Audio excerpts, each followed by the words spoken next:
Bom, e o IBGE, a gente fala um pouquinho de economia agora, divulgou agora há pouco a inflação de julho. O IPCA, que é o Índice Nacional de Preços ao Consumidor Amplo, ficou em 0,24%. Acumulado dos últimos 12 meses, o acumulado, na verdade, é de 2,71%. E com isso, o acumulado no ano está em 1,43%, bem abaixo dos 4,96% registrados no mesmo período do ano passado. A entrada em vigor da bandeira vermelha na conta de energia elétrica e o aumento de impostos sobre os combustíveis contribuíram para o resultado de julho. Bom, e para repercutir o resultado da inflação em julho e também o acumulado, em 12 meses, vamos conversar agora por Skype com a professora de Economia da PUC de São Paulo, Cristina Helena Pinto de Mello.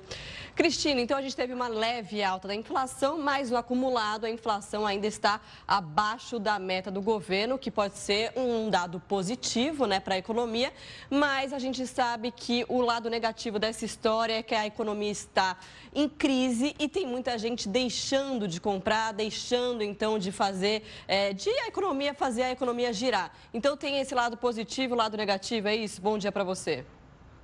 Tudo bom, Marcela? Tudo bom, Tainá? Bom dia. É isso sim. Há dois aspectos a serem ponderados que eu acho que são importantes. Um deles é que, de fato, a inflação agora se encontra em queda, o que melhora o poder aquisitivo das famílias, de certa forma. Mas, por outro lado, a queda da inflação aumenta a taxa real de juros, o que agrava a recessão e o cenário econômico.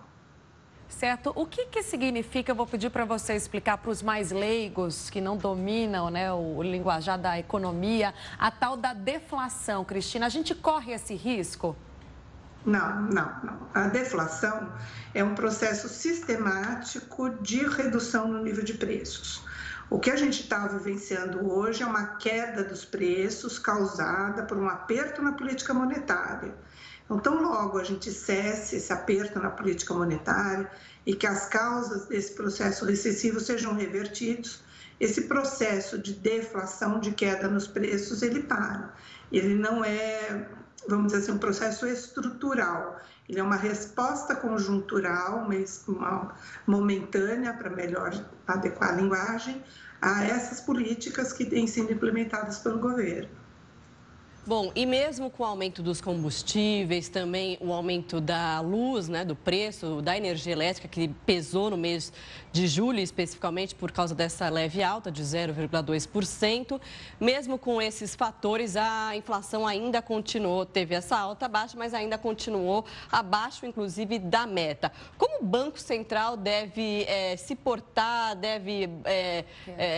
qual que vai ser a previsão para os juros, deve cortar mais? Ou não, deve dar uma parada? Como que deve se comportar o Banco Central agora? Então vamos lá. Você chamou a atenção para um fato bastante importante. O índice de preços, ele mede uma cesta de consumo, um conjunto de bens. Então, alguns preços subiram, alguns preços caíram, e na média essa cesta está bem comportada para finalizar o ano dentro da meta, ou seja, dentro do objetivo que o Banco Central estabeleceu. Como a tendência agora projetada para o final de ano é ficar abaixo da meta, o Banco Central pode relaxar um pouco a política monetária, pode reduzir a taxa de juros, sem comprometer com isso o comportamento dos preços na economia. Então, há aí um cenário possível para que a taxa de juros do Banco Central caia mais um pouco, a taxa básica de juros. Isso não significa dizer que a taxa de juros para o consumidor final ou para as empresas vai se reduzir significativamente, mas a taxa de juros do Banco Central ela pode reduzir sim.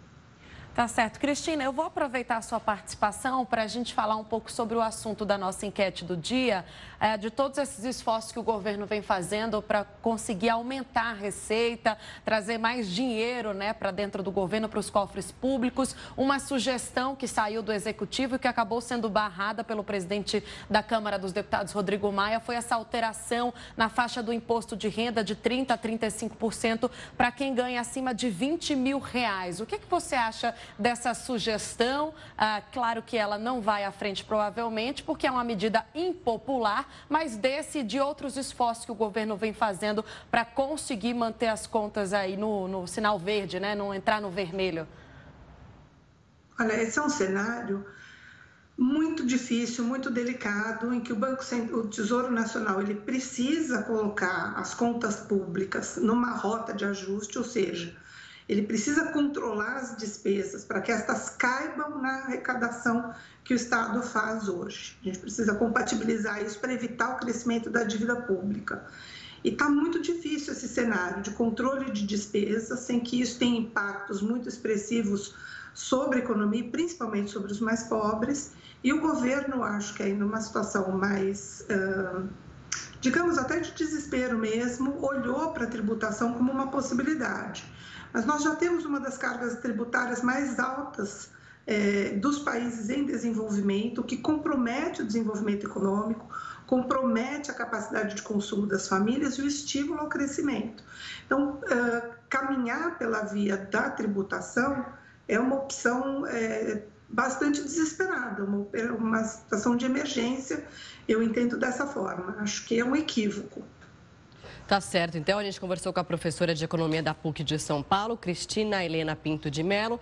Cristina, muito obrigada pelas suas informações e até uma próxima oportunidade. Obrigada, Cristina. Obrigada, boa tarde.